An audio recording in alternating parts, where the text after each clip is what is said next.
গত কিছুদিন আগে আইফোন 16e আসার পর থেকে এই আইফোন 14টাকে মানুষজন খোঁজাখুঁজি শুরু করে দেয় এবং এই 14টাকে ইউজড মার্কেট থেকে মোটামুটি সব জায়গায় স্টক আউট করে দিতেছে।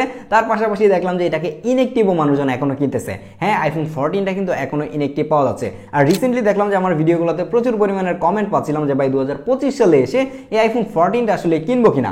অনেকেই দেখলাম যে ইনএক্টিভ কেনার কথাও চিন্তা করতেছে। আপনি যদি এখন ইনএক্টিভ এটাকে কিনেন তাহলে আপনি অলমোস্ট হচ্ছে যে আইফোন 16e যেটা সেইটার প্রাইস রেঞ্জে পেয়ে যাবেন। আইফোন 16eর মধ্যে একটা সিঙ্গেল ক্যামেরা ইউজ করা হয়েছে, সেই জায়গায় আইফোন 14 এর মধ্যে ডুয়াল ক্যামেরা থাকতেছে, মানে একটা আলট্রাওয়াইড ক্যামেরা রয়েছে এবং সিমিলার ডিসপ্লে এবং সেম বডিতেই কিন্তু আইফোন 16eটাও আসছে, যার কারণে মনে হচ্ছে যে মার্কেটে এই আইফোন 14 এর চাহিদাটা একটু বেশি বেড়ে গেছে। তো এইটাকে আমি ঈদের আগ থেকে ব্যবহার করতেছি, তার মানে বুঝতেই পারতেছেন যে 15-20 দিনেরও বেশি সময় ধরে আমি এই আইফোন 14টাকে ইউজ করতেছি। আমার হাতের এই 14টা মোটামুটি ভালোই ফ্রেশ কন্ডিশনে, এটার ব্যাটারি হেলথ 97%, তার মানে বুঝতেই পারতেছেন মোটামুটি নতুনই বলা চলে। যার কারণে এইটার সাথে আমার যে এক্সপিরিয়েন্সটা হচ্ছে সেটা আপনাদের সাথে শেয়ার করব। আর 2025 সালে এসে যারা ইনএক্টিভ কিংবা ইউজড মার্কেট থেকে আইফোন 14টা কিনতে যাচ্ছেন তাদেরকেও ভালো একটা গাইডলাইন দেওয়া যাবে আমার ইউজার এক্সপিরিয়েন্স থেকে।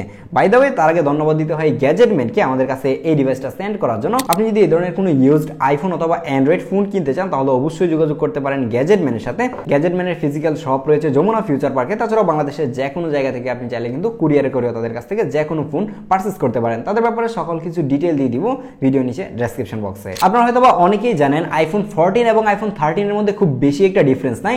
আইফোন 14 এর মধ্যে যেই এসওসি মানে যেই প্রসেসর ইউজ করা হয়েছে সেম প্রসেসর এবং সেম ডিসপ্লেটাই কিন্তু আইফোন 13 এর মধ্যে ইউজ করেছে। শুধুমাত্র প্রসেসর আর ডিসপ্লে না, 12 মেগাপিক্সেলের যে দুইটা রিয়ার ক্যামেরা রয়েছে সেম ক্যামেরাটাই আইফোন 13 এর মধ্যে ইউজ করা আছে। হ্যাঁ, এখন তাহলে ডিফারেন্সটা কোথায়? আইফোন 13 থেকে 14 এর প্রাইস ডিফারেন্সটা এখনো কিন্তু 8 থেকে 10,000 টাকা। তো এই প্রাইস ডিফারেন্স দিয়ে আপনি কেন 13 না কিনে এই আইফোন 14 কিনবেন সেটাই নিয়ে আমরা টুকটাক আলোচনা করব এই ভিডিওতে। তার আগে কথা বলা যাক এটার ডিসপ্লে নিয়ে। এই জায়গায় 6.1 ইঞ্চির একটা super retina XDR OLED display use করা আছে, যে ডিসপ্লেটা আমরা আইফোন 13 এও দেখেছি। একদমই সেম টু সেম ডিসপ্লে। ডিসপ্লেতে কোনো অবস্থাতেই কোনো চুল পরিমাণ ডিফারেন্স নাই। ডিসপ্লে নচ থেকে শুরু করে চারপাশের বেজেল কালার কিংবা ডিসপ্লে শার্পনেস কোয়ালিটি একদমই 100তে 100 হচ্ছে। 13 এর ডিসপ্লেটাই 14 এ বসায় দেওয়া হয়েছে, কোনো অবস্থাতেই কোনো চেঞ্জ নাই। এই 6.1 ইঞ্চি ডিসপ্লেটা আমার কাছে অস্থির লাগে, এর কারণ হচ্ছে খুবই কম্প্যাক্ট এবং দেখতেও অনেক বেশি সুন্দর।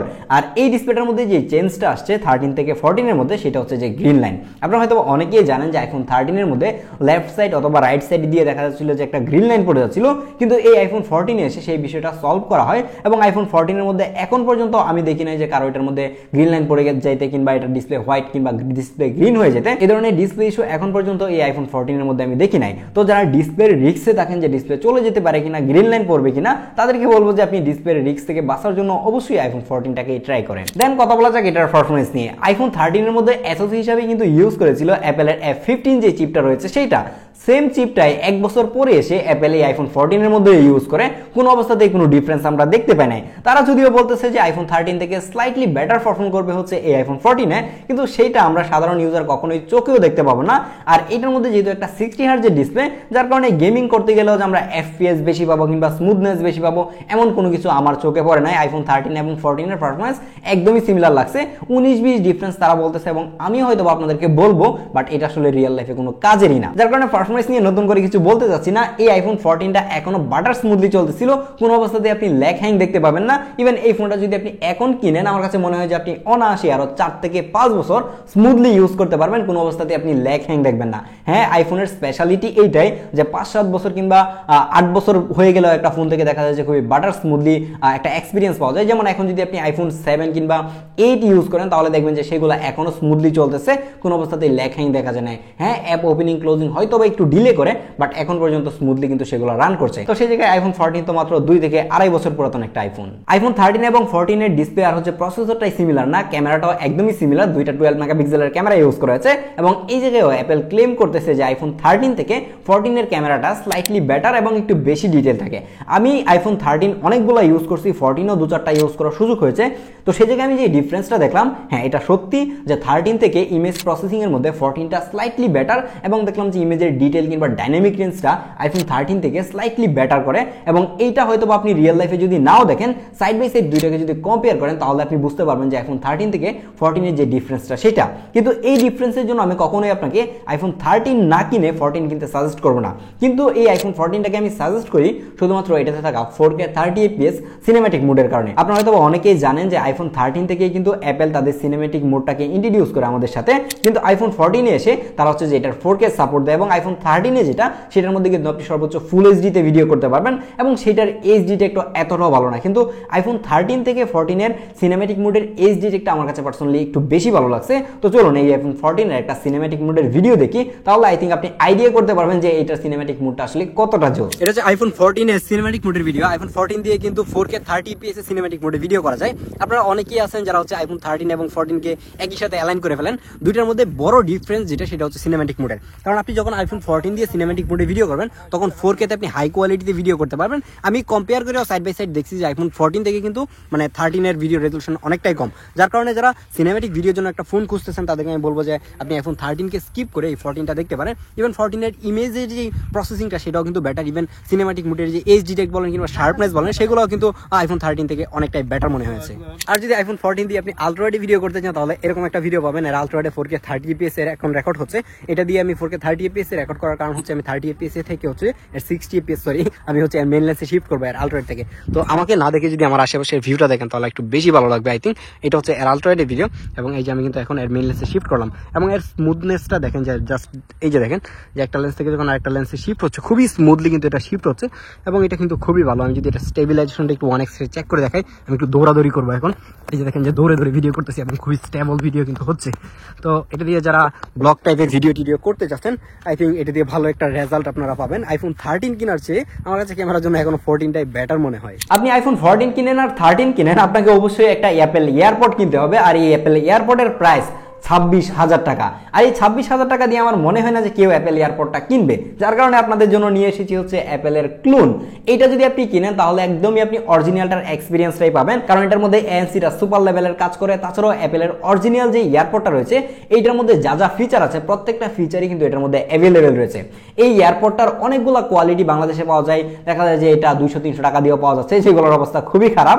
তো আপনি যদি বেস্ট কোয়ালিটির অ্যাপেলের এয়ারপড কিনতে চান তাহলে আমাদের সাথে যোগাযোগ করতে পারেন।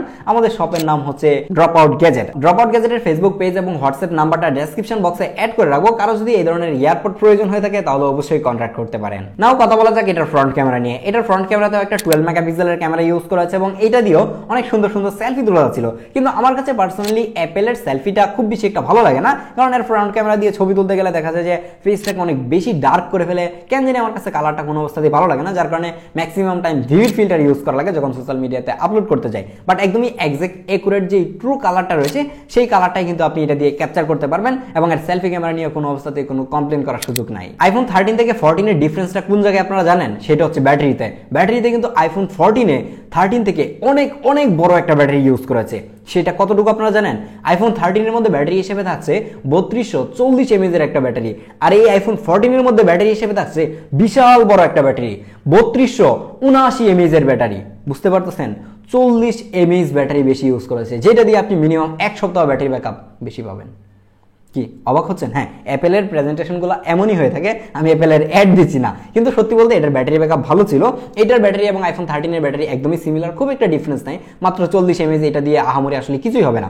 আমার হাতে যে ডিভাইসটা রয়েছে, মানে আমার হাতে যে 14টা আছে, এটার ব্যাটারি হেলথ আছে এখন হচ্ছে 97%। এটা থেকে এখন আমি 6 থেকে 7 ঘন্টা স্ক্রিন অন টাইম পাচ্ছিলাম একটা প্রাইমারি ডিভাইস হিসেবে ইউজ করতে গিয়ে, এবং এটা দিয়ে আমি আউটডোরে প্রচুর পরিমাণে ছবি তুলছি, ভিডিও করছি, তারপরে মোটামুটি ভালোই আমাকে একটা সাপোর্ট দিতে পারে, এবং এটা দিয়ে আমি মোবাইল ডাটাও ইউজ করে দেখেছি। তো সেই জায়গায় ব্যাটারি ব্যাকআপ নিয়ে আমি এটার উপরে মোটামুটি ভালোই সন্তুষ্ট, যেহেতু 2 বছর পুরাতন ডিভাইস, ম্যাক্সিমাম মানুষজন এখন ইউজড মার্কেট থেকে কিনবেন। তো সেই জায়গায় আমি আপনাদেরকে একটা টিপস দিতে পারি, সেটা হচ্ছে যে আপনি যখন কিনবেন তখন অবশ্যই দেখে কিনবেন যে আসলে এটার অ্যাক্টিভেশন ডেটটা কবে। যদি আইফোন 14টা অ্যাক্টিভেশন করা থাকে আরো 2 বছর আগে, এবং আপনাকে এখন দিয়ে বলে এটার মধ্যে 97% ব্যাটারি হেলথ কিংবা 98% ব্যাটারি হেলথ, তাহলে বুঝে নেন যে আপনার সাথে একটা স্ক্যাম হচ্ছে। যেহেতু এখনো এই আইফোন 14টা ইনঅ্যাক্টিভ পাওয়া যাচ্ছে, তো সেই জায়গায় এটা 100% ব্যাটারি হেলথ পাওয়াটাও পসিবল, এটা মানে ইম্পসিবল কিছু না। তো আইফোন 14টা কেনার সময় অবশ্যই একটু চেক করে দেখে বুঝে শুনে কিনবেন, তাহলে আপনি বেস্ট একটা ডিভাইস কিনতে পারবেন। তো এখন ফাইনালি কথা হচ্ছে যে আপনি এই 14টা এই সময় এসে কিনবেন কিনা। আপনি যদি এখন ইনএক্টিভও কিনতে চান, আমি আপনাকে রিকমেন্ড করবো যে আপনি চাইলে কিন্তু এখন আইফোন 14টা ইনএক্টিভও কিনতে পারেন কিংবা ইউজড মার্কেট থেকেও কিনতে পারেন, কারণ অ্যারাউন্ড 50,000 টাকা প্রাইস রেঞ্জে আইফোন 14টা এখন একটা বেস্ট ডিল। কিন্তু এই ভিডিওতে হয়তোবা দেখছেন যে ম্যাক্সিমাম টাইমই হচ্ছে আমি আইফোন 13 এর সাথে কম্পেয়ার করতেছিলাম। হ্যাঁ, আইফোন 14 এর রিভিউ করতে গেলে আমার মনে হয় যে 13টাকে বারবার টেনে আনা লাগবে, কারণ 13 এর মধ্যে একদমই সিমিলার। আমরা খুব শীঘ্রই হচ্ছে আইফোন 13 এবং 14 এর একটা সাইড বাই সাইড কম্পেয়ার করে দেখাবো যে আসলে কোনটা বেটার, তাহলে আপনাদের ডিসিশন নিতে আরো বেশি ইজি হবে। এবং এই ভিডিওটা কারা কারা দেখতে চান সাবস্ক্রাইব করে চাইলে কমেন্ট করতে পারেন। দেখা হচ্ছে পরবর্তী ভিডিওতে, এবং পরবর্তীতে কি নিয়ে ভিডিও দেখতে চান সেটাও চাইলে কমেন্ট করতে পারেন। আর হচ্ছে যে ড্রপ আউট গ্যাজেট থেকে আপনি এয়ারপড অর্ডার করতে থাকেন। আল্লাহ হাফেজ।